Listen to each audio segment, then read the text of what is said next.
Perry, welcome to the podcast. I've been wanting you on for the longest time, so welcome. Well, thanks for having me. I'm looking forward to it. All right, let's dive in. I've talked about you quite a bit in the intro. I've always been obsessed with why some people move forward and some of my course creators get stuck. So why do you think our potential gets stunted in that way? Like, why do we stop?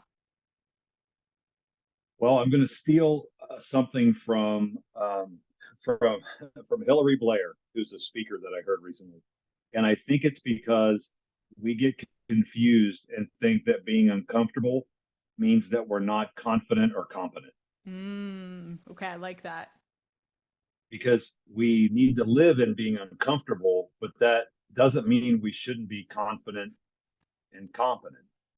And I think we just confuse those things. We confuse that emotional feeling of uncomfortableness with a lack of confidence. Okay, so how do we break through that then? If we're feeling uncomfortable, we're feeling that fear, like how do we get through that? Well, I mean, I can start quoting a bunch of stuff, right? But fear is never fatal. And I think that there's a great Stoic quote there's quotes out there. It's like 90% of the things you worried about never killed you. And it is failure, right? It at the root of it, it's because we've been conditioned to expect success all the time. And so we've lost track of the fact that we have to fail. Failure is where we learn from. Fail is an acronym, first attempt in learning. And so when we think about this from an emotional standpoint, we have to reframe what we're doing. So really, and that's why, I know we're going to get to it later, but talking about explore, experiment, evolve. I use the term experiment very explicitly because experiment connotes failure. It's the reason we do an experiment is to learn. It's to learn, it's to get data points.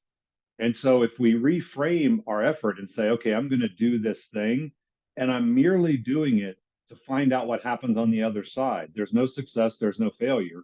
It's just I'm going to get feedback, and then I can move on to the next thing. So if we reframe our efforts like that, instead of like, oh, I have to make this thing work and it has to be successful, then it kind of takes away that emotional component because we don't hype it up so much. Okay, so I was going to get into this framework faster than I thought because it's such a great framework. Explore, experiment, evolve. Can you walk through how the course creation listeners can apply that to, say, the next course that they're building out or how they're approaching their course? Sure. So it's relatively simple, and that's why I wanted to keep it, right? So we explore concepts, we explore things that are interesting to us, we explore ideas. So we have to have a purposeful way to do that. Like everybody's got a system, right? So we want to figure out, okay, what interests us and what do I think? And if you're talking about creating a course, it's, well, you have to do some research and say, well, what's marketable, right? What do people want to buy? What do people are going to invest their money in? So you do that exploration piece, and that's really casting a wide net. So you're going to do that first, then you're going to distill things down through some reflection and go, okay, I've got all my data points. Now let me distill this down. And then you get to a point where it's like, okay, I can form, and again, an experiment starts with a hypothesis. So if you really do the scientific method, it's like, okay, I've got all this data. Now I'm going to form a hypothesis. And I think that if I developed a course around this content, I think that people would buy it. Okay, awesome. Now I got to put the work in, right? So I do that, and I do it as a test. I mean, I told you this when you and I started working together, and I tell people now, they're like, "Well, what did you do this for?" I said it was a proof of concept. Right. Like that's the only reason I did it. I didn't expect anything. It was literally like, I'm going to do this because I want to learn how to do it, and I want to see if it's viable. And not from a financial standpoint of people buying it, but viable for me to create it. Yeah. And so for me, it didn't matter who signed up. It didn't matter how many dollars and cents it was. What mattered was, did I finish it, and did I actually offer it, and did I get feedback? Did people take it? If they didn't take it, what didn't they like about it? And if they did do it, then what did they get from it? And then I take that data and I roll it into the next effort, because it's never a static, we're never done. It's, that's part of, the sign behind me, be relentless. I mean, you have to be relentless because you're never finished. Right. And then that's where the evolution comes in, right? Right. Yeah, you experiment, you get information, and as a human, as an individual, you evolve, right? We should be called Mhm. human becomings, not human beings. And so I choose to, I get that data point. I'm like, okay, now what? What do I do with this information? How do I take pieces and parts of it and evolve either something that I'm working on or evolve myself into something that I envision myself to be. Yeah, okay. I love this. And uh I hear you about the explore, and then we talk about validation, right? And you and I talked about validation. I did some interviews on your behalf, and we talked to people you had worked with in order to get that sense of what people really wanted. Then we experimented, we put out that course. Now we're in the midst of experimenting again, and then, of course, evolving. Now, for those listening right now and hearing you say, Perry, it wasn't about the money, or isn't that like some people might think that's pie in the sky thinking, right? They might think, well, Perry, I need to make money in this first time out. I need to build up some cash flow. So does it just matter of doing explore, experiment, evolve on a smaller scale then? Because you put out somewhat of a signature course, right? So, but for other folks, I always talk about doing a starter course. So is that your solution to mitigating some of that risk? Oh, absolutely. I mean, we have to be real. We have to be pragmatic, Okay. right? So we have to evaluate what can we afford to do, and that's from a time, energy, money, whatever that is for you. We have limited resources. We all do. So it's figuring out on the front end, what can I do? What instead of what can't I do? What can I do? Mm-hmm. Right? Because we can always do something. It's one of my favorite existential quotes is we always have a choice, even if it's not the one we like. Yeah, I love And that. and Okay. so we have to be able to go, okay, what can I do with the resources I have, right? But I do to a greater extent, no matter what level we do that at. I think in the most positive way I can say this, and I said it to somebody this morning on a call. The best thing you can do is not care. Okay. And I just Yeah. and I mean that from an existential standpoint, right? Mm-hmm. I mean that from the standpoint of the minute I get I get connected to a perceived result. The minute I get connected to the goal, I lose something. And I lose my willingness to risk, right? And I lose my ability to look at what's going on around me and look at opportunities because I'm so solely focused on this one thing that I think I want, which, by the way, is completely arbitrary that we came up with, whatever that might be. And so there's a danger in goal setting, and there's a danger getting locked into, well, I need to do this, or I want this. It just locks out the curiosity. And once we've done away with curiosity, then all it's left is judgment. Okay, so let's talk about that a little bit because I do appreciate what you're saying that it locks out that curiosity. I do think it's difficult though. I have some students or people who come to me, listeners, and say, I tried to put myself out there. I put the course out there. It didn't do as well as I thought. And then, ego gets in the way a little bit, right? And that disappointment and how do we move beyond that? Okay. Um, Great book by Ben Hardy, Gap in the Game. Right. Ah, So so here's what. I got a couple of copies right behind me. I love that book. Yeah, Yeah, go ahead. Go that's ahead. it. Love Right. it. I Yeah. mean, we by and large, most of us live in the gap. Yes. Right. We always look at where we wanted to go and then where we are. And what he says is always measure backwards. Right. We Yes. should Yes. always So good. measure our success against where we started, not where we're going. And that's because our goal is a horizon. I mean, you chase the horizon, you're never going to catch it. And it's that constant frustrations. But even that person that put their course out, it's like, well, but look at where you came from. You Right. started with nothing. You created a course. I mean, is that not reason enough to go, wow, this is progress? Like, I might not be the end all be all, but look at where I started and look at what I Hmm. have now. Isn't that an opportunity for celebration? Right. The gain. That's what he's talking about, Yeah, right? Like, what are you yeah, live focused in the on? game. Living the gain. Right. And then my old boss, Tony Robbins, used to say, what are you focusing on? What's the language you're using? And then what meaning are you taking from it? So, in terms of the triad. So, I think Right. that's a definite cousin to gap in the Mhm. gain. No, it's mindset. So I'm gonna either make this a podcast or I'm gonna write something about this. So Okay. and it ties into just briefly, if anybody ever does a psychedelic, they tell you the two most important things are set and setting, Set and setting. right? Okay. Mindset Yes. and the setting in which you take the drug, right? Okay. Well, it's the same thing with life. The two Yeah. most important things are set and setting, right? It's our mindset and then our surroundings. And so it's being intentional around both of those things. I mean, one of the most powerful phrases I know is we don't believe things because they're true. They're true because we believe them. Okay, I love that. I And think you and should do we a podcast create on this. our own. Well, we create our own cage. I mean, we live in a cage of our own creation. Hmm. And that's a scary thing because I mean, I see this day in and day out when I talk to people and they're telling me all of the things that are going on in their life and their organization. And I ask them, well, who told you that? Right. Well, you can't do anything about that. And their answers are like, well, no, nobody told me. And Nobody I told guess them. I could. I'm like, then why didn't you? Why don't you? I mean, is anybody stopping you? Or is it you created these kind of arbitrary walls that, okay, I'm boxed in now. Like this is my box to live in. Mm-hmm. And then okay, so this kind of segues into my next question.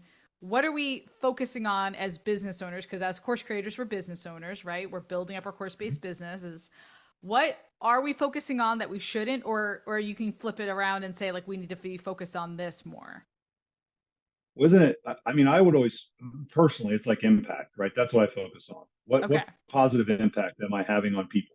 And I can tell you, I only need one or two people to say something to me about what they've gotten from that to offset a ton of disappointment. And so to me, this is leadership is the same way. Leadership sucks. Like I don't recommend anybody do it. I try to talk people out of it, and I tell them it's just like being a parent, right? Parenting is horrific 90% of the time, but 10% of the time it is so awesome that it overshadows the other 90%. Yes. And it's the So same thing. true. So you guys send an email out for me. Like part of what we work together is your Mm-hmm. team sends out an email for me. I got a response from somebody who got that email this morning going, this timing was perfect. I needed this. Yes. The information is going to help me with meetings I have this week. I'm done for the week. Like, I'm like, awesome. I got that. I helped that one person. Like that one person walked away going, I feel better about this now. And I'm going to be more empowered to make an impact in the world. I'm done. Like I'm done for the week. That's all I need. Because you're focusing on the gap. I mean, excuse me, the gain. Right. Right. And then not the gap. Right. So, And, but Perry, and did you you just focus always on think this? impact. Focus. Focus on impact. Okay. Oh no. You No, weren't no. always like Oh, this. absolutely not. No, no. I'm still not like this all the time. I'm like this here because we have to be. But I fight the same battles in my head as everybody else. I mean, I fail more than I succeed every day, but it's the track I have running in my head, right? And Yeah. and that's what it is. Change in behavior is not a light switch. Like it's a lifetime of work. And how are you continue? It's like a muscle, right? Like, so that thinking about the impact to me is a muscle that you've got to work out. How are you constantly working that out? It's about feeding your mind, because no one feeds their mind more than you. I feel like, Perry. Is that what? No, yeah, it's a constant. I don't want to call it a battle. It's a constant effort. Like so I come from an agricultural background, right? So my dad was a farmer, my grandfather was a farmer. I lived in a rural area. So I tell people it's like if you've ever driven a tractor in a ditch, in a Okay. rut. Like if you've ever had a rut that you put a tractor in, after a while you don't have to steer the tractor. You can just let go of the wheel and it's going to follow the path, right? Right. Well, if you want to get it out of that rut, it takes a lot of work to get out of the rut. And then if you want to stay out of the rut, it's a constant battle. Like you're struggling against that all the time. That's behavior. If it, the way we behave, there's another great book called Personality Isn't Permanent. And Good one. and what Yeah. they say, what the guy says in that book is we're not, science has proven we're not hardwired. So the people that say, well, I'm this or I'm that or I'm a procrastinator or it's all I'm not going to curse on your podcast. It's all crap, right? It's what we believe. Mm-hmm. But all that is at a certain point in our life, we get to a point where the person we are is the person we're most comfortable being with the least amount of energy. Okay. There's nothing wrong with it. Right. We just have to accept the fact that that's what we're doing. We're basically at some point being lazy. We're just like, this Yes. is who I am. It's easy to be this person. Well, what I say about I tell leaders about their behavior is, if your behavior is serving you and all those you care about at its utmost, the best you can, then don't change anything. Okay. But if it's not, it's completely within your power to change. Hmm. I think that's And so that's true. and that's what we have to remember about our behavior. I believe firmly, right, that our behavior has to be subservient to our goals, not vice versa. So when and I forget the gentleman's name who wrote the book. I might have it I have it at home. It's called Hard Goals. Okay. And it's amazing because I hate SMART goals. I think they're horrible. Um, I I hate them. love hard goals though, Yeah. because he says that it's an acronym, right? The Yeah. H stands for heartfelt. And I think that's what it takes. Like, it has to connect to me emotion. Like, I have to, he starts off the book by saying, I don't have to come up with a strategy to how to eat more chocolate cake. Like, Right. he can do that with no thought. And I think that for all of us, the work it takes to achieve something meaningful in our lives has to be something that connects with us emotionally in our heart, because it's the only way we're going to be willing to do the work required to achieve it. Yeah. Yeah. And so once we establish what that is, what's meaningful enough for us to take that action, then we can commit to the struggle, right? Because it's going to pull us, not push us. We're Mm. going to be pulled in the direction because it means something to us, and we don't have to think anymore. We don't have to weigh, oh, do I want to do this? It's like, well, no, I'm doing it. I don't know what's next, but it's happening. Okay. I want And I don't even so know now if I answered your question, but no, I don't even know what the question was, Perry. This is so darn good. I don't care. I want to go back to what you were saying about sometimes we're lazy, and we're not being critical here, right? It's more no, about no settling. judgment. It's more about settling into an identity that you exist in, you own now. And I think one of the toughest things, and I talk about this, is taking on that identity of a course creator or an entrepreneur if you haven't been an entrepreneur before, or a business owner if you haven't done that before. And I think that's hard for people. Like, I think we get set in our ways, no? Like, how do we Well, like break free, like, and adjust there? so you're right on all those. Like, it's just comfort, right? It's just at some point we almost become a caricature of Mm, ourselves. Like, yeah. we're just the caricature. I think the challenge is again, having something that means enough to you to make you want to move outside of that, Yes. right? So true. We and it isn't easy. And when I said lazy, I meant it just from the pure definition. Like, it's just it's inertia, Yeah. right? That's what it is. It's just it's a and it look at Newton's laws, right? An object at rest tends to stay in rest unless acted upon by an outside force. And that's us. Like, Right. very rarely do we do it on our own. We have to come up with some idea that is going to move us, or we get moved. And a lot of us don't like it when we get moved. It's Yes. when there are people who, you lose your job or you get fired, and it pushes you. It's the fear. So typically there's a theory that says change only happens when fear of the unknown is superseded by fear of the known. Hmm. Yeah. So when it gets so bad, I can't take it. Anything is better than what I have. We'll do something, and that's the drastic part. The change that rarely ever happens is voluntary, where you're like, no, everything's really kind of good. I don't have any issues or anything, but yet I'm still going to push that envelope. I'm still gonna be uncomfortable, and enter into that territory where I'm going to fire some new neurons Yep. that I don't have connections with. Yep. But I'm going to force those connections. I'm going to learn how to do this. Yes. I think that's so important that people do that. And with that, I'm kind of shifting gears a little bit here. You to me have gotten so vulnerable. I don't know if you've always been this way or we've been working together about a year and a half, but telling your personal stories and your journey and your evolution, why is that so important? And like, how did you get there? Like, you didn't start there, right? How the heck did you get here? Um, well, I think that it's with the specific thing that I'm doing, with the specific space that I live in with leadership. Yeah. I think it's required. Like, I Yeah. think it's part and parcel of. It's hard for me to try to a standard bearer or a proselytizer about leadership if I don't kind of exhibit some of the things we talk about. And it's always been relatively easy for me to speak about the things that other people would consider personal, because I've never considered the fact that you're a leader as being perfect. Yeah. Like humans are flawed. We're all flawed. And being a leader isn't a position, it isn't a job title, it isn't a defining characteristic. It's an action. Right. And so we can all act in that way. And to answer your question, back to your other question, we have to act our way into being. Yep. Like that's existentialism at its core. We act our way into the world. We don't think our way into the world. And so at some point, you can think through everything and plan and write, but at some point you actually have to do something. And that's how we change our minds. We change our minds through action, not through thinking. Yes. I And respond to that. and Yes. so if we thought less and acted more, not don't think at all, but don't overthink. Don't think, you can't think your way into a new way of acting. You have to act your way into a new way of thinking. Right.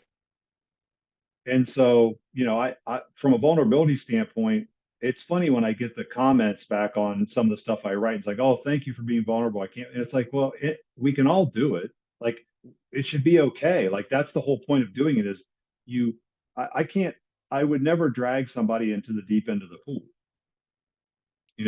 When we talk about coaching, I'll wade into the deep end of the pool and show them it's safe. Yeah. If they want to join me, that's up to them. That's everybody's personal choice. But as far as I go, I just think it's an effort to try to give permission to people to do the same thing. And I think it's very effective. So I'll post your LinkedIn in the show notes. If you follow Perry on LinkedIn, he does some beautifully written posts and really some really great thought starters and some talk about feeding your mind. But when you get personal, when you tell stories like about your sister or growing up, it is just so emotional, even on the LinkedIn post, and you could tell people really react to it. It's beautiful, the comments you get, because I think people appreciate your honesty, your transparency, right? And I think we need more of that.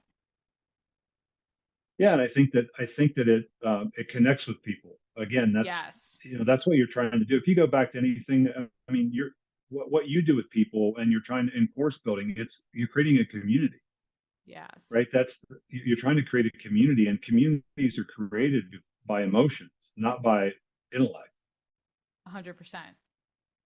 And so being able for people to connect with you personally, no matter what you're trying to do, establishes bond. Right. And it's only then that people are going to trust. I mean, I was just reading something the other day that very little about when people decide to take a course. It's still greatly, it's about the content, it's about the platform, but mostly it's about the person. Yes. Right. It's about who's teaching the course, whose content is it? Yeah. Do I believe in that person? Are they relatable? Do I trust them? Those are the things that matter. And somehow in this, we have all these tools to do it with. It's just trying to leverage all of them to have a genuine connection to make it better and easier to do that. So good, Perry. Okay, so if you love hearing Perry rant, because I could hear Perry rant all day, then tell us a little bit about the Potential Leader Lab podcast. It's another experiment. We're about 3 months in, and it's evolving it's already. Fun. And it's evolving, right? It is evolving already, and it's listening to feedback from people and understanding what they might want. But I've got it's great. I mean, I get text at 9:00 at night from people. Like, I just listened to the latest episode. It was great, and emails and things like that. I got somebody came up to me. I've listened to all of them 3 times. And so gosh. it's awesome for people because it helps, right? It's service. It's helping. And so I think that for me, the reason, and when you and I talked, the reason that a podcast made sense was I love to write, but something about hearing somebody say things in their own voice with that intonation and commitment and passion, because, by the way, it's not safe for work. So if you're not, don't listen out loud if you have kids, because I tend to curse when I get excited.